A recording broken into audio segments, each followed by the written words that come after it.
Pemirsa, Lembaga Poltreking Indonesia melakukan survei terhadap elektabilitas calon presiden tahun 2024. Dalam survei tersebut, Gubernur Jawa Tengah Ganjar Pranowo menempati urutan teratas. Hajatan politik Pilpres masih 2 tahun lagi, namun sejumlah tokoh nasional sudah mulai bermunculan dalam bursa capres di Pilpres 2024. Dari hasil rilis survei Poltreking Indonesia, nama Ganjar Pranowo menempati urutan pertama dengan skor 22,9%. Kemudian di peringkat kedua disusul oleh Ketua Umum Partai Gerindra Prabowo Subianto dengan skor 20,0%. Dan di posisi ketiga diisi oleh Gubernur DKI Jakarta Anies Baswedan. Survei ini melibatkan menurut Direktur Poltreking Indonesia ada 4 jalur atau eskalator calon presiden 2024, yaitu jalur kepala daerah, jalur ketua parpol, jalur pejabat pemerintah, dan terakhir jalur militer.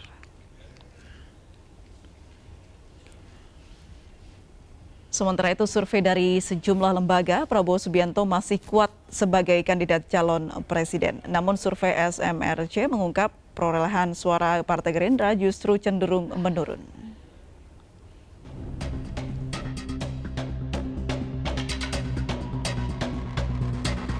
Pilpres 2024 masih jauh. Namun nama-nama kandidat calon presiden yang akan bertanding sudah mulai mencuat. Nama-nama kepala daerah seperti Anies Baswedan, Ganjar Pranowo, dan Ridwan Kamil muncul dalam sejumlah survei. Namun nama Menteri Pertahanan Prabowo Subianto menjadi yang teratas.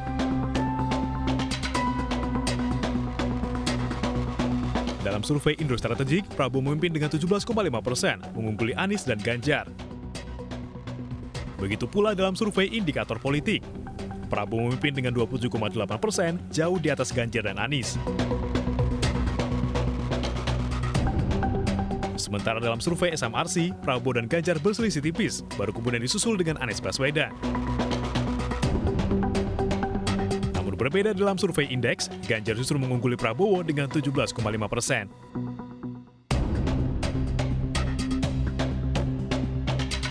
Unggulnya Prabowo dalam berbagai survei elektabilitas capres ternyata berbanding terbalik dengan perolehan suara Partai Gerindra. Dalam survei SMRC, perolehan suara Gerindra turun dari 13,6% di Maret 2020 menjadi 9,9% di September 2021.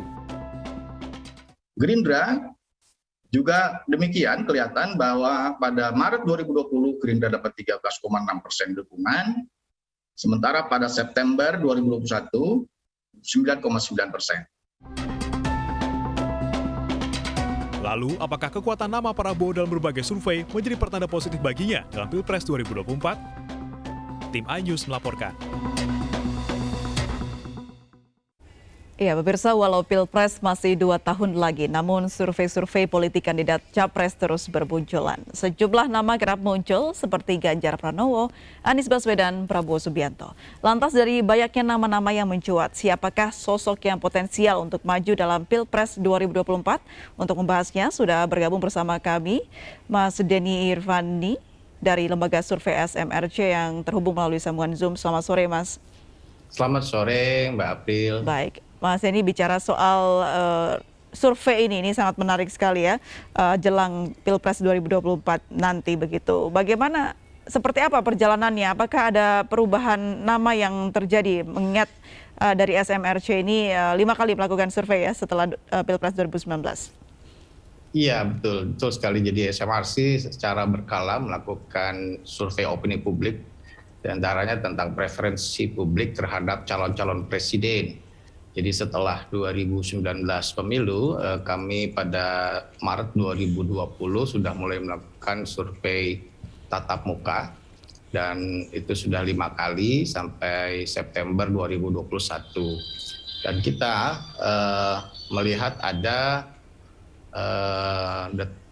semacam dukungan publik terhadap beberapa calon yang cukup konsisten. 3 nama teratas itu diisi oleh Prabowo, kemudian Ganjar Pranowo, dan Anies Baswedan.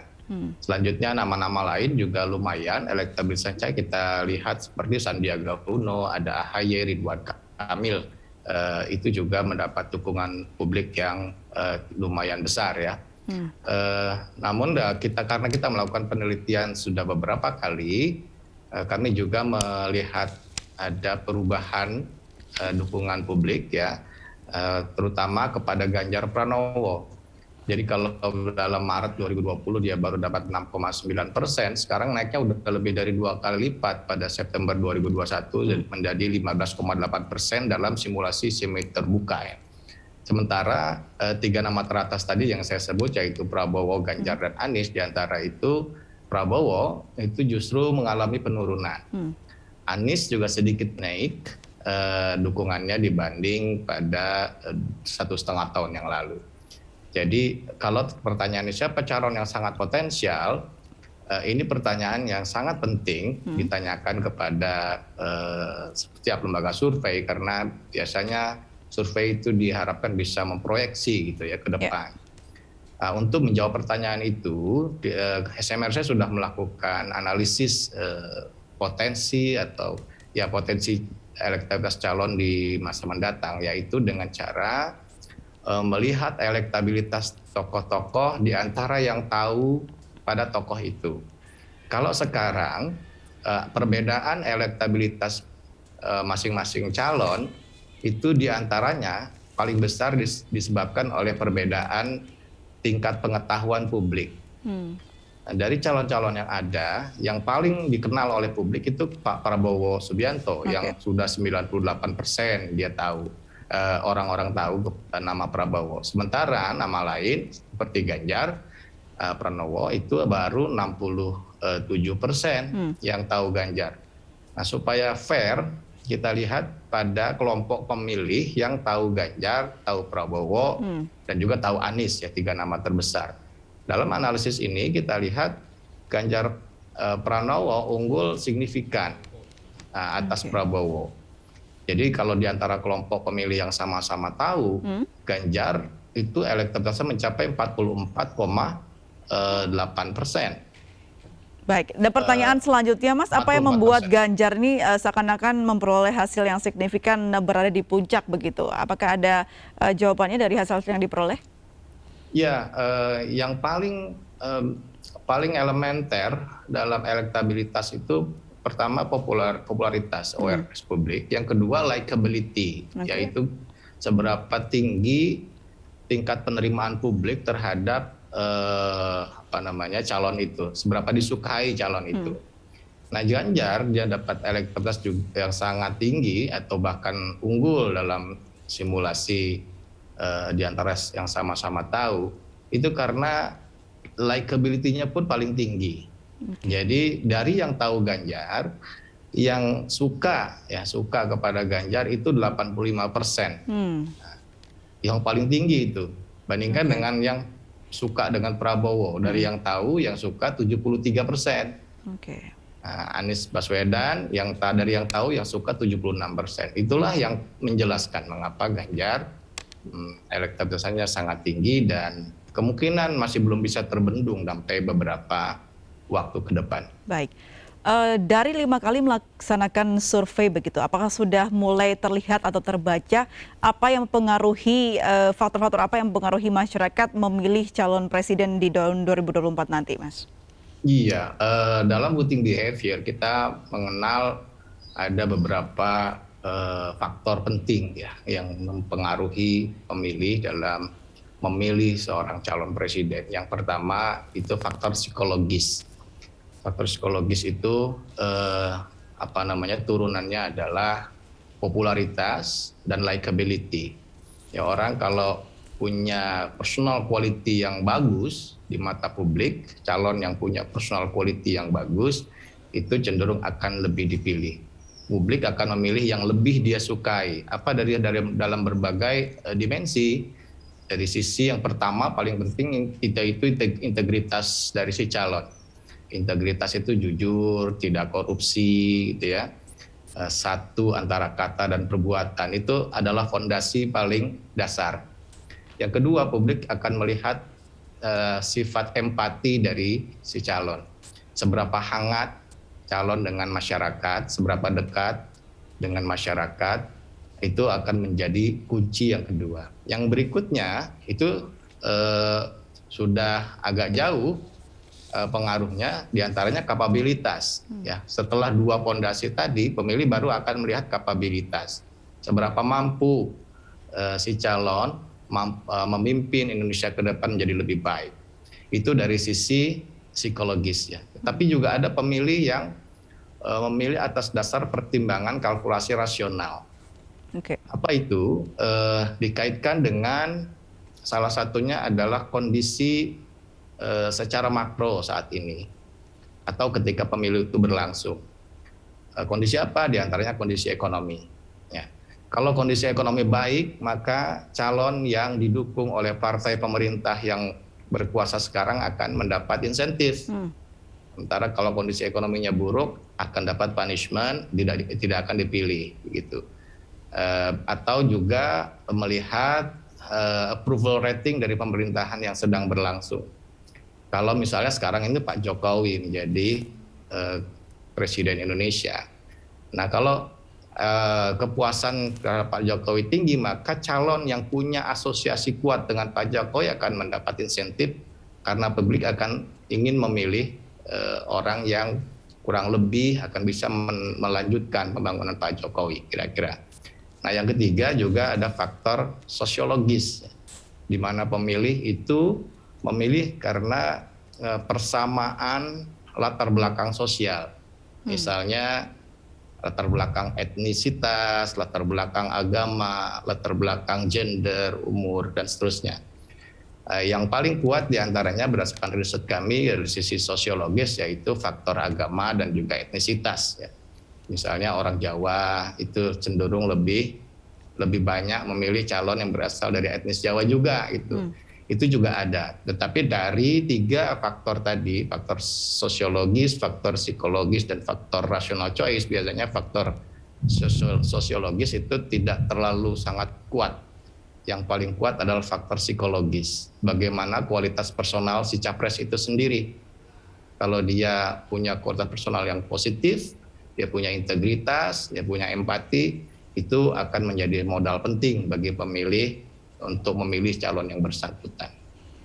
Baik, Mas Denny, kalau misalnya kita lihat bagaimana survei ini berjalan, kita ketahui di angka yang konstan akan mendapatkan survei atau nama-nama ini di berapa lama atau mungkin berapa kali? Sebetulnya kita masih 2,5 tahun ya menjelang pemilu 2024. Dari pengalaman kami selama ini, hasil survei aspirasi publik itu bisa berubah dengan sangat cepat. Jadi kalau ditanya apakah 2,5 tahun ini akan konstan atau tidak, saya kira masih akan ada perubahan. Terutama kalau kita lihat pengalaman saja. Pada menjelang 2024 sekarang ini, itu kita bisa bandingkan dengan menjelang 2014, 10 tahun yang lalu.